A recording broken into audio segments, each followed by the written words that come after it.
A gente vai para uma pauta muito legal, que a gente vai falar da saúde do couro cabeludo. Olha quantas coisas podem estar relacionadas. Quem vai apresentar para a gente é a dermatologista, a doutora Renata Castilho. Bem-vinda.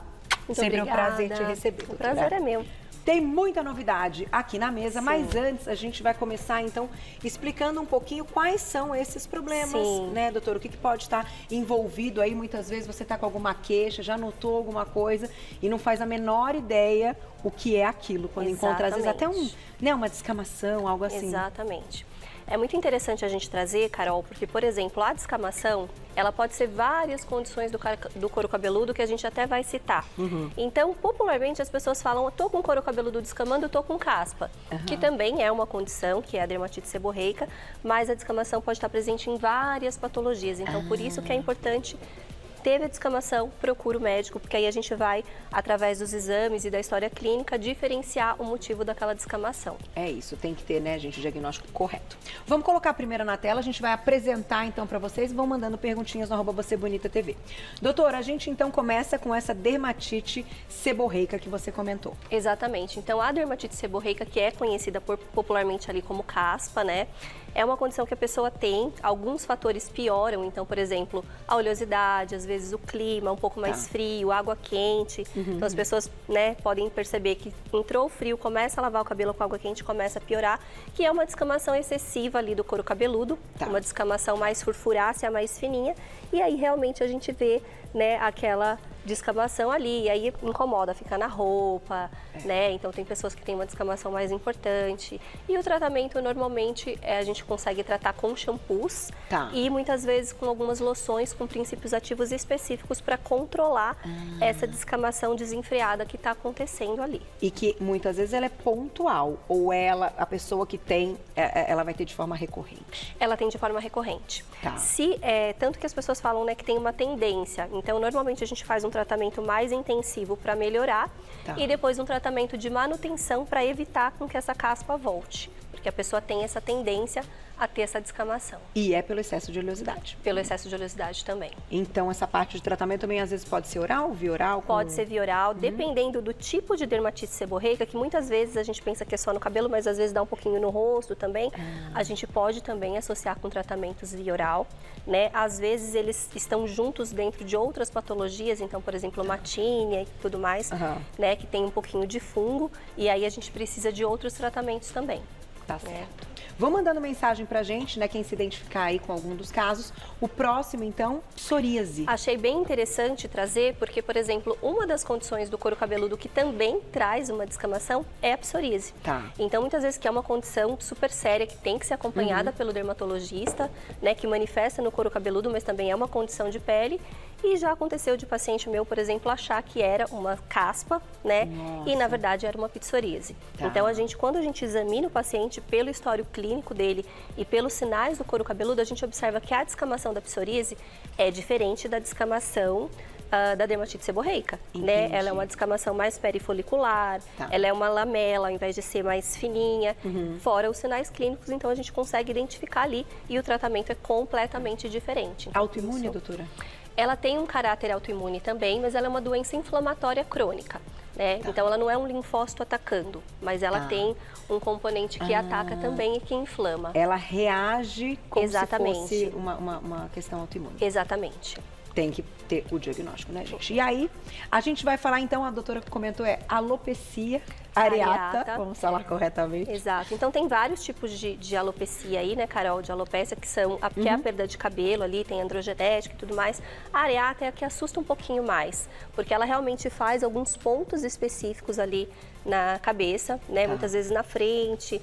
E aí, o tratamento desse tipo de condição é completamente diferente, por exemplo, de outras alopécias, da alopecia androgenética, que é a mais comum, né, que a maioria dos homens aí desenvolve, da alopecia frontal fibrosante, por exemplo, que é uma condição que dá muito em mulher e que aparece mais aqui na frente, que é até então uma coisa bem difícil da gente conseguir tratar de forma efetiva, mas a areata a gente consegue um tratamento efetivo, muito bacana, a gente consegue repilar ali em pouco tempo, desde que identifique rápido, né, e trate. Normalmente a gente opta por corticoide num primeiro momento, e aí repila bem rápido e os pacientes voltam a ter o cabelo, né? Uma das causas é o estresse, tem uma lista aí, mas a gente vê uma relação muito direta, assim, com o estresse.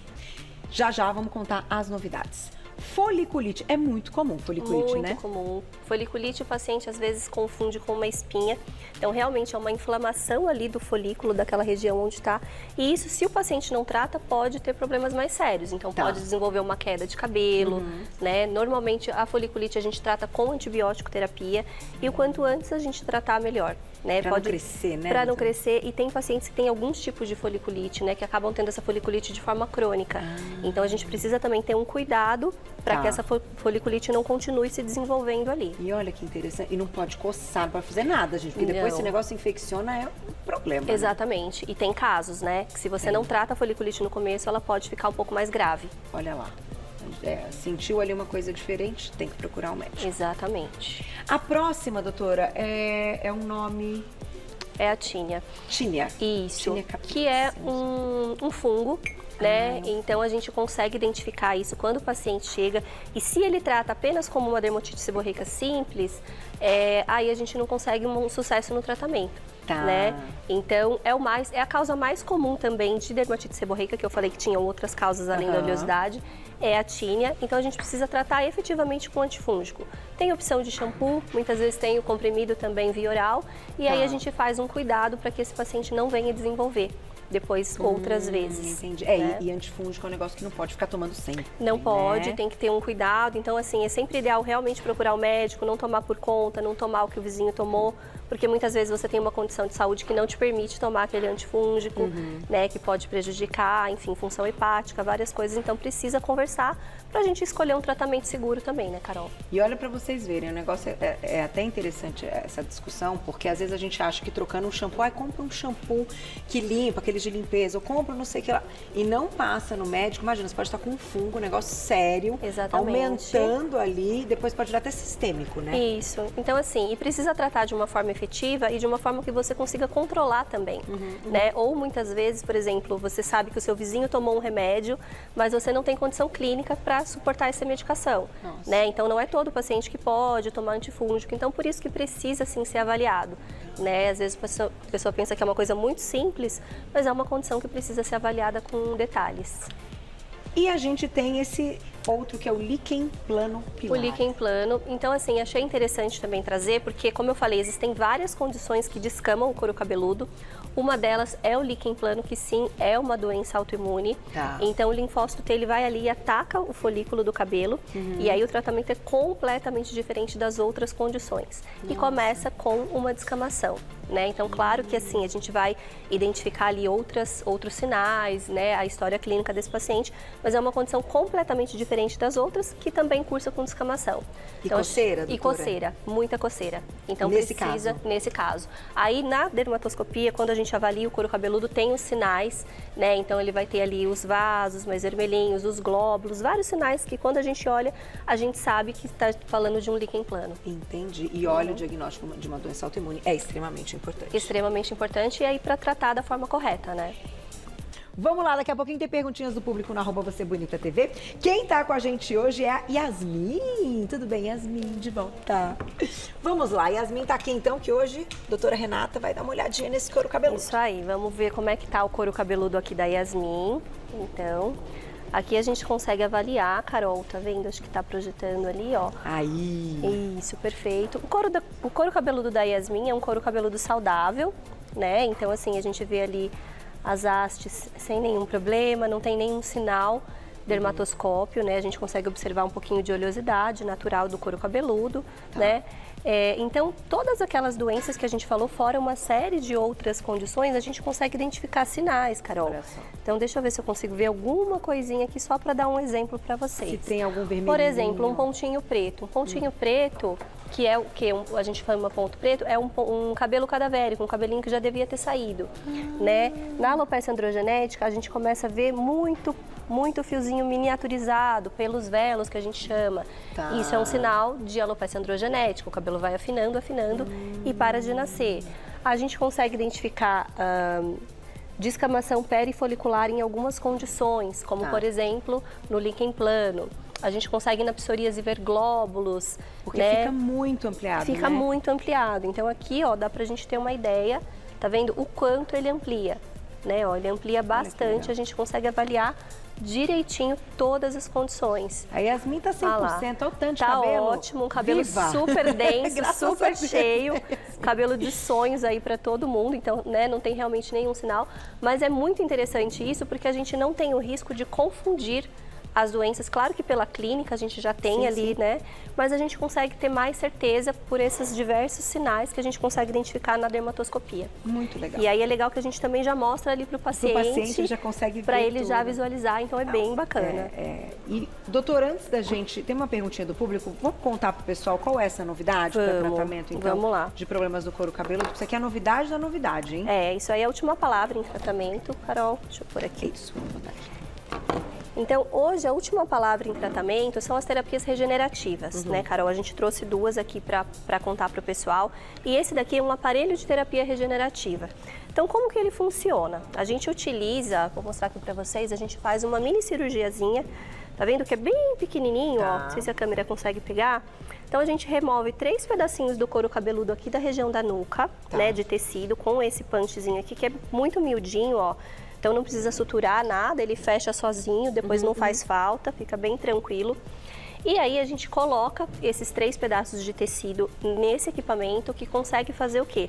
A extração das células tronco desse tecido. Nossa! É maravilhoso. Então, o que acontece? A célula tronco, ela entende o que aquela região precisa, né? E aí, isso de forma autóloga que o aparelho faz através do próprio tecido. E depois a gente infunde ali no restante do couro cabeludo para tratamento de diversas condições. Então, através de microagulhamento, desse tipo? A gente, no caso desse aparelho, a gente pode infundir mesmo com a própria agulhinha. A gente pode infiltrar direto, né? E aí ele trata condições como queda de cabelo, afinamento, algumas condições clínicas também a gente pode tratar com ele. Tem pessoas que têm um eflúvio crônico, né? Então o cabelo não vai, né? O cabelo fica ali com aquele afinamento, mirradinho. Então a gente consegue melhorar essas condições através desse aparelho de terapia. Então ele é um aparelho de regeneração. A gente mesmo, através da célula tronco. Da célula tronco do próprio paciente. É muito, muito interessante. Doutora, tenho que ir, mas você trouxe isso aqui agora, virou o boom do boom também, né? Exatamente. Exossomos? Já ouviram falar? Tá todo mundo falando. Esse é o do salmão? Esse não. Esse é outro. Os exossomos são o quê? Vesículas intracelulares, né? Muito pequenininhas, então para você ter uma ideia, mais ou menos do tamanho de um vírus, que elas sinalizam as células. Então a ideia é parecida com esse aparelho, mas eles conseguiram extrair de forma exógena, né? Então através de uma planta, que é a rosa damascena, tirar essas vesículas que é compatível com o organismo para fazer também a sinalização do que aquele tecido precisa. Então se tem uma cascata inflamatória, ele diminui. Se precisa estimular crescimento de cabelo, ele o faz. Tem até estudos, a gente ainda não fala muito sobre isso porque são estudos iniciais, que fala que ele melhora inclusive a questão de cabelo branco, né, da canice. Olha só. Então é uma terapia super indicada para várias condições. Estamos evoluindo muito, porque há muito tempo que a gente faz essa pauta e né, enfim, ninguém consegue ainda, né, dizer exatamente como modificar. Quem sabe, né? Estamos no caminho. Então, a gente está muito animado. E aí a gente aplica com o agulhamento. Agulhamento, ali. Como drug delivery. Como drug delivery, exatamente. Olha, eu vou dizer um negócio. A medicina é maravilhosa, não para. Exato. E a gente agradece. Vou deixar o contato aqui. Primeiro, eu vou agradecer a Yasmin. Obrigada, viu? A Yasmin é da Haute Models Brasil. Lá no Instagram, @HauteModelsBR, vocês encontram o trabalho. E o WhatsApp de lá é o 991690354. 991690354. E da doutora queridíssima Renata Castilho, dermatologista, @doutorabreviadorenata.castilho. @doutorabreviadorenata.castilho. Telefone do consultório 3341-8441. 3341-8441. Obrigada mais uma vez. Imagina, eu que Parabéns, agradeço. viu?